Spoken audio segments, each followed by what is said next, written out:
हाँ, इतना अवश्य है, जैसे भगवान राम रावण से द्वेष नहीं करते, रावण की दुष्टता से द्वेष करते हैं। अंगद को लंका भेजते समय सब शब्दों में कहते हैं, अंगद तुम लंका को जाओ, रावण से वार्तालाप करना, लेकिन एक बात याद रखना, क्या काकाज हमार सासु हित होई, रिपुसन करो बत कही सोई।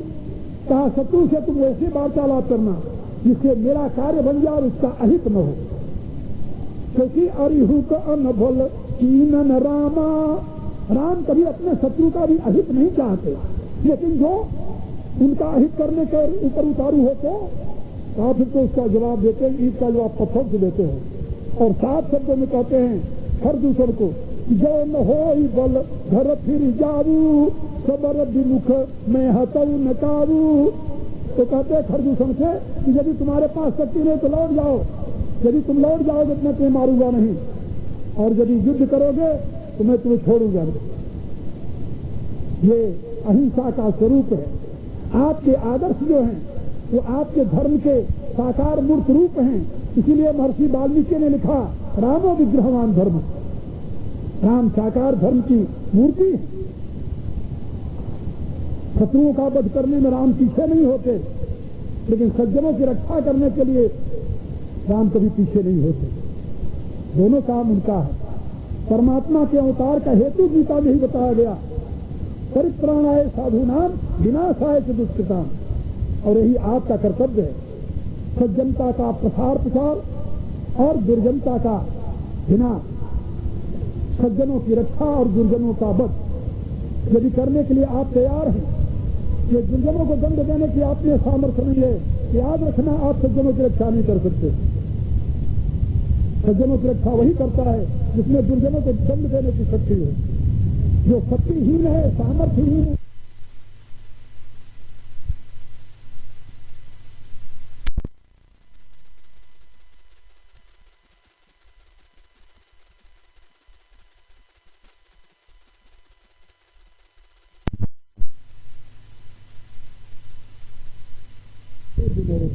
हमारे पास आज के पश्चिम 2 दिनों, तो मैं आप लोगों को इन 2 दिनों में धर्म के उन 3 अंगों का इसी प्रकार से विश्लेषण करके समझाऊंगा, जिससे आप धर्म के नाम पर भ्रांति में न रहें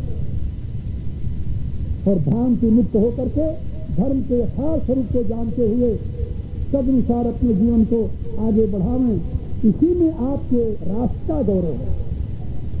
मैं जानता हूं इस राष्ट्र की अस्मिता को सुरक्षित रखना आपका काम है, दूसरे का नहीं। मैंने एक कविता लिखी है, उसको अब तो लाखों की प्रति उसकी लोगों तक पहुंच चुकी है। हिंदू हिंदुस्तान संभालो वरना पीछे पछताओगे, जगत भ्रांत है इस धोखे में दर दर के ठोकर खाओगे। तो इसका शीर्षक है, क्योंकि ये देश हिंदुस्तान है।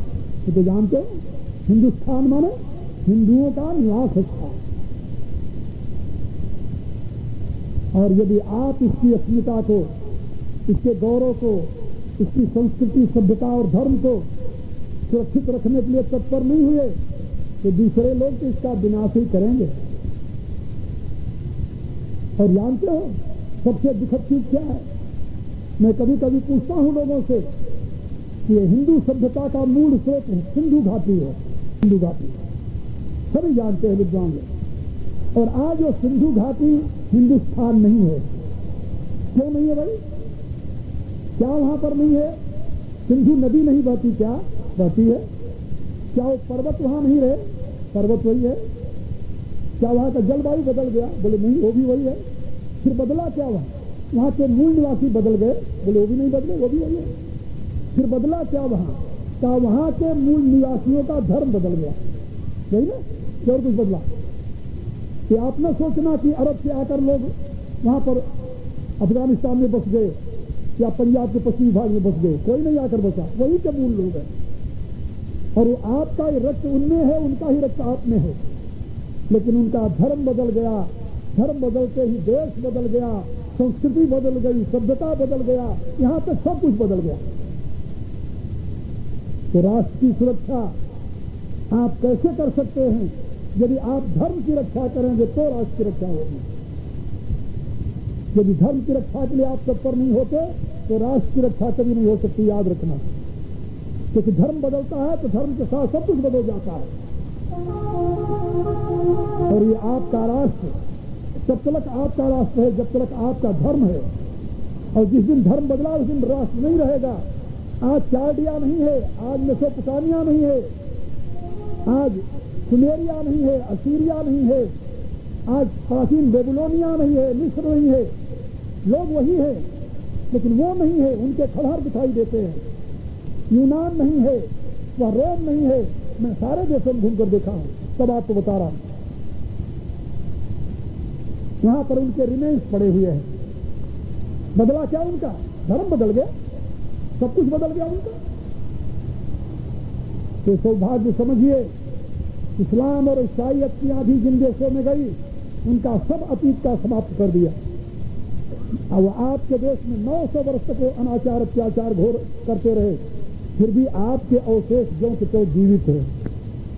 1 लाख वर्ष का पुराना भारत देखा जा सकता है आज, लेकिन 10,000 वर्ष का पुराना यूनान नहीं देखा जा सकता, नहीं है।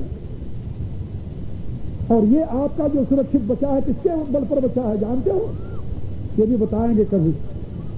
लेकिन याद रखिए, आजकल बहुत बड़ा कुचक्र चल रहा है आपके इस देश को विखंडित करने का, नष्ट करने का, और वो हो रहा है धर्म परिवर्तन के माध्यम से। तो जानते हैं धर्म परिवर्तन हो जाए तो सब कुछ परिवर्तन हो जाएगा। इसलिए सावधान, धर्म के यथार्थ स्वरूप को समझिए और उसकी रक्षा के साथ अपने राष्ट्र की रक्षा का व्रत लीजिए। स्वार्थ में निमग्न होकर के सुख की नींद सोने का ये इंतजाम छोड़ दीजिए, तभी आपका कल्याण होगा, आपके राष्ट्र का उत्थान होगा। इन्हीं शब्दों के साथ में आज का विचार है जिसमें करुणा निधान भगवान श्री राम की करुणा आप सभी के लिए सदैव कल्याण का सृजन करती रहे, यह मेरी आंतरिक शुभकामना।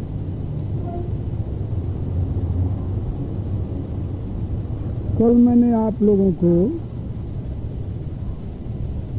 धर्म के क्रियात्मक स्वरूप से संबंधित कुछ बातें बताई थी।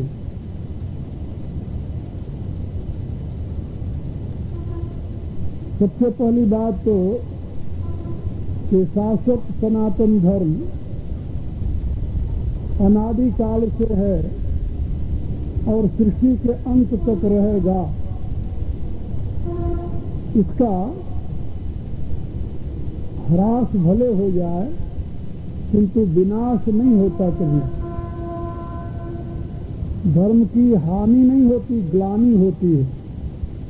जैसा कि भगवान ने गीता में बताया है, यदा यदा ही धर्मस्य ग्लानिर्भवति भारत न तो हानिर्भवति। हानि नहीं होती, ग्लानि होती। और उस समय भगवान किसी न किसी रूप में इस धर्म की रक्षा के लिए स्वयं को आविर्भूत करते हैं। और आविर्भूत होने का केवल एक ही तरीका नहीं है कि भगवान स्वयं इसके लिए अवतार लें। क्यों नहीं है? इसलिए नहीं है कि भगवान के अवतार में केवल धर्म की ग्लानि हेतु नहीं होती, इसमें और भी कई कारण होते हैं। लेकिन धर्म की ग्लानि को दूर करने के लिए तो भगवान अनेक रूपों में अपनी शक्ति प्रदान करते हैं, जिसको हमारे यहाँ दार्शनिक भाषा में भगवान का अंशावतार कहा जाता है, आवेशावतार कहा जाता है, प्रवेशावतार कहा जाता है, निमित्तावतार कहा जाता है। अनेक रूपों में परमात्मा की शक्ति का किसी व्यक्ति विशेष में आविर्भाव हो जाए और उसके द्वारा उसको निमित्त बनाकर भगवान अपने इस धर्म की पुनः प्रस्थापना के लिए जनता को प्रेरित कर दे। ये सनातन प्रक्रिया चली आ रही है। इसलिए यह आदि अंत रहित शाश्वत सनातन धर्म मानव मात्र के लिए समान रूप से उपयोगी है। दुनिया के जितने आजकल धर्म हैं, इनकी आदि तिथि गिनी जा सकती है, क्योंकि उनका जो एक प्रेरक है वो कब पैदा हुआ ये जाना जा सकता है। लेकिन शाश्वत सनातन धर्म का प्रारंभ कब से हुआ, दुनिया में आज दिन तक कोई इसकी व्याख्या नहीं कर सका। क्यों नहीं कर सका? कि इसका कोई एक संस्थापक नहीं है। रामकृष्ण आदि जो अवतार हैं हमारे, तो इस धर्म के रक्षक हैं, न कि संस्थापक। ये तो आप लोग भी गीता में, रामायण में पढ़ते हैं ना। भगवान शंकर से जब पार्वती जी पूछती हैं कि निर्गुण निराकार निरीह निरंजन ब्रह्म आखिर संसार में क्यों सगुण साकार विग्रह में अवतरित होता है, तो भगवान शंकर स्पष्ट शब्दों में कहते हैं कि हरियम अवतार हेतु जही होई इदमिथ्यम कही सकई न कोई। भगवान का अवतार किस कारण से होता है, इसके विषय में इदम इत्थम कह करके या ऐसा ही है कह करके कोई निर्णय नहीं दे सकता। हाँ, इतना अवश्य है कि कुछ कारण मैं तुम्हें बता सकता हूँ कि जब जब होई धर्म की ग्लानि बाढ़ई असुर अधम अभिमानी तब तब प्रभु धरि विविध शरीरा। न तो केवल राम शरीरा, कृष्ण शरीरा, विविध शरीरा, अनेकों प्रकार का स्वरूप धारण करके हरहि कृपा निधि सज्जन पीरा। और भगवान अपने भक्तों की पीड़ा को हर लेते हैं अनेक प्रकार का स्वरूप धारण करके। करते क्या है? का असुर मारी थापई सुरन राखई निज श्रुति सेतु जग विस्तारई विशद जस राम जन्म कर हेतु। कहा वो असुरों का संहार करते हैं, सज्जनों की सुरक्षा करते हैं और धर्म की प्रस्थापना करते हैं। यानी धर्म को राखई निज श्रुति से, धर्म की रक्षा करते हैं। यानी नया धर्म नहीं चलाते को। याद रखो, शाश्वत सनातन धर्म कब से है, किसने चलाया है, आज दिन तक कोई इसका निर्णय नहीं दे सकता और न दे सकता है। दुनिया के इतिहास में दो प्राचीन विचारधाराएं मिलती है, एक वैदिक विचारधारा और दूसरी अवैदिक विचारधारा। वैदिक विचारधारा का मूल केंद्र भारत है और अवैदिक विचारधारा का मूल केंद्र मध्य एशिया है। मध्य एशिया वैदिक विचारधारा को हम शाश्वत सनातन धर्म के नाम से पुकारते हैं और अवैदिक विचारधारा जो है वह मध्य एशिया से जो प्रारंभ हुई, पहले उसे जुडाइज्म के नाम से जाना जाता था।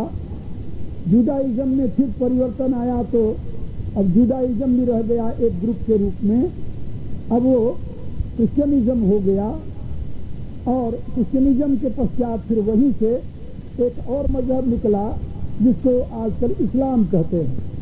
तो जुडाइज्म की आयु जो है वो 4000 वर्ष की है। सबसे पुराना जो मिडिल ईस्ट का धर्म है जुडाइज्म, वो 4000 वर्ष का पुराना है।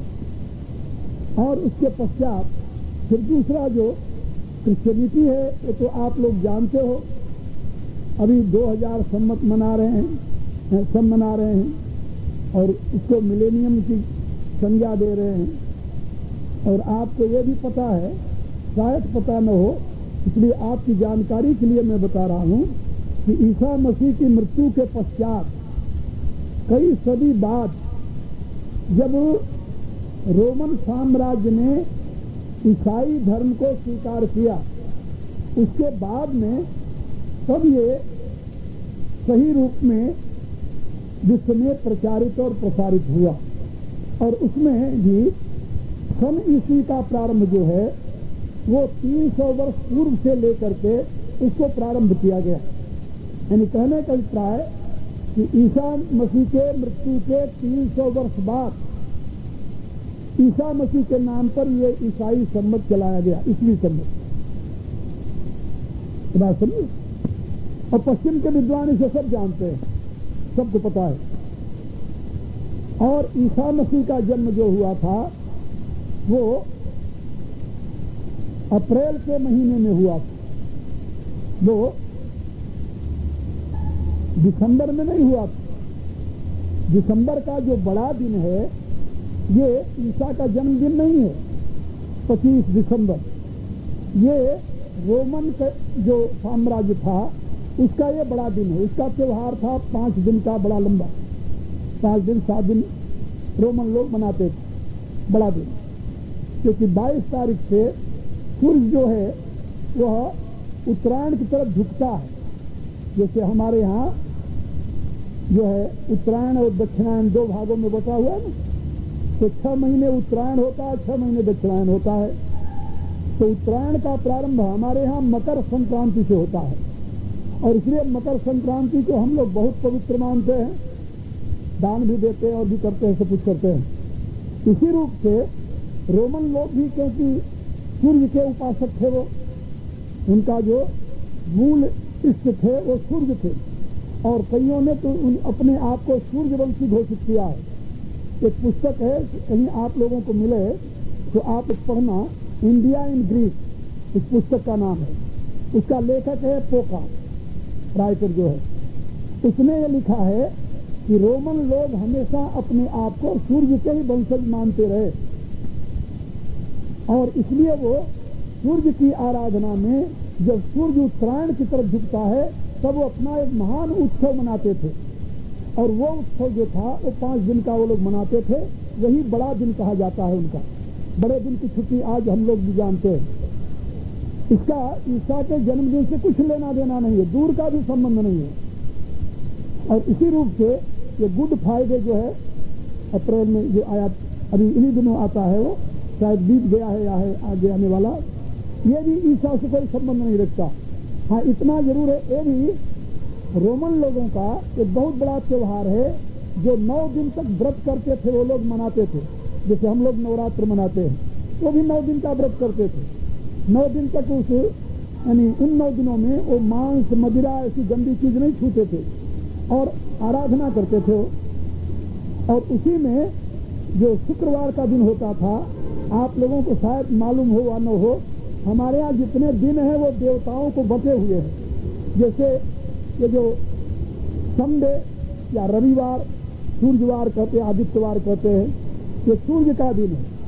इसी रूप से सोमवार ये चंद्रमा का दिन है, मंगलवार ये मंगल का दिन है, बुधवार ये बुध ग्रह का दिन है, बृहस्पतिवार ये बृहस्पति ग्रह का दिन है।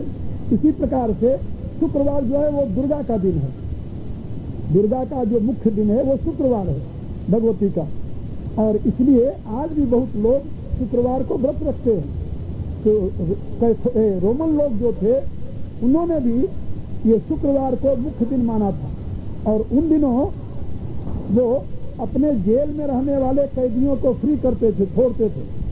तो जीसस क्राइस्ट को जब क्रूसिफिकेशन किया गया तो शुक्रवार के दिन जब उसकी बोली रोना बंद हुआ, चिल्लाना, तब उसको उसके अनुयायियों की प्रार्थना पर उसने मुक्त कर दिया और क्रूसी से उठा लिया। तो एक दिन मैंने संकेत किया था, बताया था। तो मेरे कहने का प्राय कि गुड फ्राइडे से भी ये क्रिश्चियनों को कुछ लेना देना नहीं है, और न तो बड़े दिन से उसका कोई मतलब है, लेकिन बाद में उसको उनके साथ जोड़ लिया। और बड़े दिन के 25 दिसंबर को क्राइस्ट के जन्म के साथ जोड़ दिया, और ये उनके क्रूसिफिकेशन के साथ जोड़ दिया गया। लेकिन ये आप जानते हो, जब उसको मान भी लिया जाए खड़तोष न्याय की दृष्टि से, तभी 2000 वर्ष पहले ईसाई धर्म का आविर्भाव हुआ। और इस्लाम का तो आप लोग जानते हो 1400 वर्ष हुए हैं। ये सबकी आयु है। लेकिन आपसे यदि कुछ पूछे कि सनातन धर्म का संस्थापक कौन है, तो आप क्या बताएंगे? किसी का नाम ले सकते हैं? नहीं ले सकते। इसका कोई संस्थापक नहीं है। यह है डिवाइन लॉ, जिसको हम कहते हैं दैवी नियम, दैवी विधान, और वो हर एक पदार्थ के साथ जुड़ा हुआ होता है। अंग्रेजी में उसे प्रॉपर्टी कहते हैं। Everything has its own property and quality, और दैट प्रॉपर्टी और quality is called dharma in our language of that thing. ये तो आप जानते हैं ना, ये फूल है तो इसका अपना एक धर्म है, और उस धर्म के नाते ये लाल फूल में और इसमें अंतर क्या है? फूल तो दोनों फूल हैं, लेकिन इसका अलग विशेष धर्म है, इसका विशेष धर्म है, इसलिए दोनों अलग अलग पदार्थ हैं। तो वैशेषिक दर्शन ने इसका विश्लेषण करके बताया कि everything has its own special quality, और that very quality is called dharma of that thing. ऐसे आप मनुष्य हैं कि जब से मनुष्य है पैदा हुआ इस सृष्टि में, तब से उसका वैशिष्ट भी उसके साथ आया और उसका धर्म भी उसके साथ आया। इसलिए उसको सनातन कहते हैं, क्योंकि सृष्टि सनातन है। आविर तिरोभावा, ये पहली बार सृष्टि नहीं हुई है, ये सृष्टि तो होती ही रहती है। ऋग्वेद का एक मंत्र है जिसमें बताया गया है यथा पूर्वम अकल्प्य सूर्या चंद्रमसौ धाता यथा पूर्वम अकल्प्य। जैसे पूर्व कल्प में सूर्य चंद्र आदि ये आविर्भूत हुए थे, ऐसे इस कल्प में भी सृष्टि वैसे बन गई। आविर तिरोभावा, सांख्य शास्त्र कहता है कि प्रकृति इवोल्यूट होकर के 24 रूपों में परिणित हो जाती है और पुनः इनोल्यूट होकर के अपने कारण में लीन हो जाती है। अव्यक्त से अभिव्यक्त जब होती है तो पहले अव्यक्त से महतत्व, महतत्व से अहम, अहम से मन, और अहम से 5 ज्ञान इंद्रियां, 5 कर्म इंद्रियां, 5 तन्मात्रा, और 5 तन्मात्राओं से पंचमहाभूत। यहाँ तक इसको सर्ग कहते हैं। प्रकृति के इवोल्यूशन में, प्रकृति के विकास में ये जो 24 स्तर हैं, इनको सर्ग कहा जाता है। सर्ग हमारे पौराणिक भाषा में, वैदिक भाषा में, दार्शनिक भाषा में। और जब ये सारा का सारा सर्ग हो जाता है, तब इसमें जैविक सृष्टि प्रारंभ होती है। तो जैविक सृष्टि क्या कहते हैं? विसर्ग। तो सर्गस्य विसर्गस्य, ये हमारे यहाँ पुराणों के लक्षण बताए गए। श्रीमद् भागवत का नाम तो आप लोग सभी जानते हैं। भारत का कौन हिंदू है जो श्रीमद् भागवत को नहीं जानता होगा? तो श्रीमद् भागवत के दूसरे अध्याय में प्रथम स्कंद के भगवान व्यासदेव ने कहा, ये पुराण है श्रीमद् भागवत, इसके मुख्य 10 विषय हैं। 10 उसमें आखिरी विषय है आश्रय, और उससे पहले 9 विषय हैं। तो कौन से हैं? कहा सर्ग है, विसर्ग है, स्थान है, पोषण है। ये क्रम से सर्ग है, विसर्ग है, स्थान है, पोषण है और ऊति है। और ऊति के पश्चात मनवंतर है, ईशानु कथा है, मुक्ति है, फिर आखिर में जाकर के आश्रय है। ये 10 विषय हैं इस महापुराण श्रीमद् भागवत के। इसमें आश्रय कौन है? परब्रह्म परमात्मा, जो कृष्ण रूप से इसमें अभिहित किया गया है। जैसे रामायण में ब्रह्म को राम कहा गया है, ऐसे श्रीमद् भागवत में ब्रह्म को कृष्ण कहा गया है। तो बात याद रखना। शिव पुराण पढ़ेंगे तो उसी ब्रह्म को शिव कहा गया है। देवी भागवत पढ़ेंगे तो उसी ब्रह्म को देवी कहा गया है। क्या भाई, ये एक ही ब्रह्म के अनेक कैसे नाम हो गए? का नाम अनेक, अनाम निरंजन। उसका यथार्थ कोई नाम नहीं है।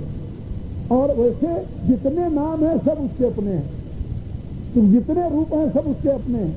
अनेक रूप रूपाए विष्णु प्रविष्णु में, विष्णु सहस्रनाम में स्तुति करते हुए कहते हैं। तो मैं आप लोगों को केवल ये बताना चाहता था कि हमारे यहाँ इस सृष्टि के आदि से, जब से सृष्टि है मानवीय सृष्टि, तभी से मानव का अपना धर्म है और ये सृष्टि सनातन है। कब से प्रारंभ हुई है यह नहीं कहा जा सकता। हाँ, ये कल्प कब से प्रारंभ हुआ है ये हम कह सकते हैं, बड़े आराम से कह सकते हैं। हमारे हर एक पंचांग में सृष्टि सम्मत लिखा हुआ है, तो हम बता सकते हैं कि इतनी पुरानी ये सृष्टि है। अब की सृष्टि, इस समय जो प्रकृति इवोल्यूट हुई है तो कितनी पुरानी है ये हम बता सकते हैं। और वो वैज्ञानिकों ने अब उसको बिल्कुल तथ्य रूप में स्वीकार किया है कि सही में ये सृष्टि इतनी पुरानी है। कि पृथ्वी की आयु उन्होंने निर्धारित की है। तो मेरे कहने का अभिप्राय कि आपका ये शाश्वत सनातन धर्म ये किसी व्यक्ति द्वारा प्रतिष्ठित नहीं है। अनेक ऋषियों के समाधि अवस्था में उपलब्ध हुए अवतरित हुए ज्ञान के प्रकाश में जिस जीवन विधान की प्रतिष्ठा की गई है उसी को हम कहते हैं सनातन धर्म। सनातन ज्ञान के प्रकाश में जिन ऋषियों के द्वारा कहा, वो ऋषि जो अपने अहम को उस अनंत में लीन करके उससे एक हो गए थे। इसलिए हमारे यहाँ धर्म के तो प्रतिपादन में दो ग्रंथ स्वीकार किए जाते हैं, श्रुति और स्मृति। और वहां पर बताया गया कि श्रुति जो है परम प्रमाण है। धर्म जिज्ञासमाना नाम प्रमाणम परमम श्रुति न तो स्मृति। स्मृति परम प्रमाण नहीं है। स्मृति तो वही प्रमाण है जो श्रुति प्रतिपादित हो, उसकी अनुगामनी हो। यदि श्रुति विरुद्ध कोई स्मृति है तो उसको हम नहीं मानते, उसको अस्वीकार कर देते हैं। और जहां पर श्रुति और स्मृति का आपस में द्वंद्व आ जाए वहां पर श्रुति प्रमाण होगी, स्मृति नहीं होगी। श्रुति क्यों प्रमाण होगी, स्मृति क्यों नहीं होगी, क्या उसमें कारण है। और कारण भी मैं समझा रहा हूं, आप सब समझ जाओगे। योगी जब साधना में प्रवृत्त होता है तो उस अवस्था में उसे दो स्तर की समाधि प्राप्त होती है, दो स्तर की। तो समाधि क्या बोला है? आजकल तो ऐसे नाटक होते हैं, किसी ने सर पर हाथ रख दिया तो समाधि लग जाती है। हाँ, आजकल तो 3-3 महीने कोर्स होता है कुंडलनी जागरण का, सुनकर के आश्चर्य होता और हंसी भी आती है। और उस जनता पर दया आती है जो पागल की तरह दौड़ती है कि हमारी कुंडलनी जागृत हो जाए। उसको यदि पता नहीं कुंडलनी क्या बला है और जागृत करने वाले तो पता नहीं कि क्या बला है। ये समाधि है, चेतना जो आपके शरीरगत है इसको नीचे से ऊपर उठाना।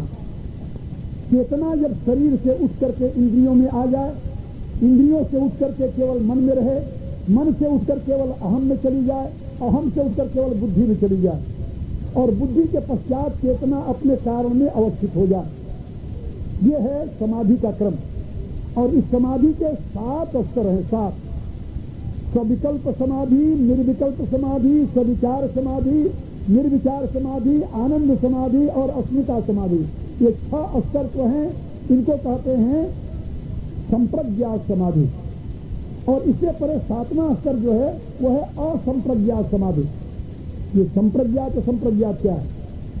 कहा जहां पर कोई ज्ञेय तत्व हो, जानने के लिए विषय हो और जानने वाला हो और जानने का माध्यम हो, उसे कहते हैं संप्रज्ञात समाधि।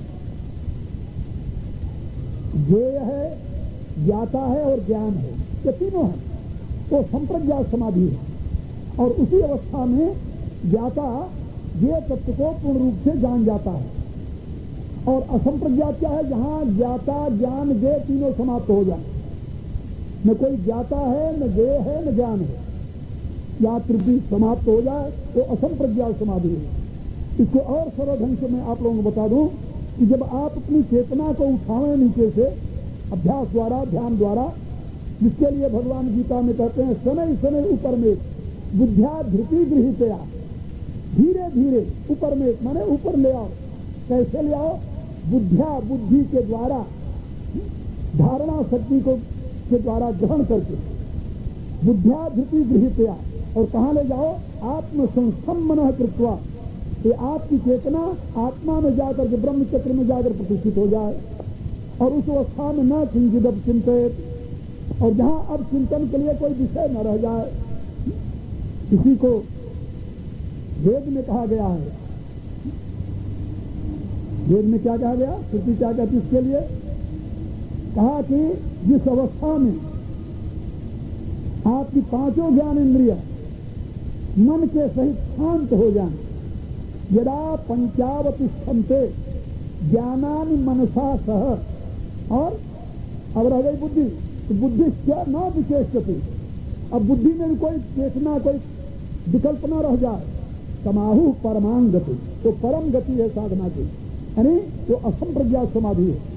तो संप्रज्ञात समाधि में अहम जीवित रहता है, व्यक्ति का अहम, साधक का अहम बना रहता है, इंडिविजुएशन, व्यक्ति भाव। जो भाषा समझ लो वही ठीक है। व्यक्ति भाव समझ लो तो आपका ये व्यक्ति भाव माने जीव भाव बना रहता है संप्रज्ञात समाधि में। और आप अपने आप को ऐसा समझते हैं कि मैं जीव हूं, ये पर्दा बीच में है, ये प्रकृति का है, वो इससे परे जो है वो ईश्वर है। तो वहां त्रैत बना रहता है। बहुत से महात्माओं ने जिन्होंने त्रैतवाद की व्याख्या की है वो उसी अवस्था को प्राप्त हुए थे, वो संप्रज्ञात समाधि तक पहुंचे हुए थे, इसमें जरा भी संदेह नहीं। इसलिए उन्होंने जीव को अलग माना, प्रकृति को अलग माना और ईश्वर को अलग माना, क्योंकि उनकी पहुंच वहां तक थी। उन्होंने जो देखा वो बताया, वो गलत नहीं है, वो भी एक अक्षर है, सही है। लेकिन जिन्होंने ये कहा कि जीव नहीं है, जगत नहीं है, केवल ब्रह्म है, वो भी अपनी अवस्था में पहुंचे हुए थे। उन्होंने भी एक अवस्था में पहुंचकर ये बात कही है।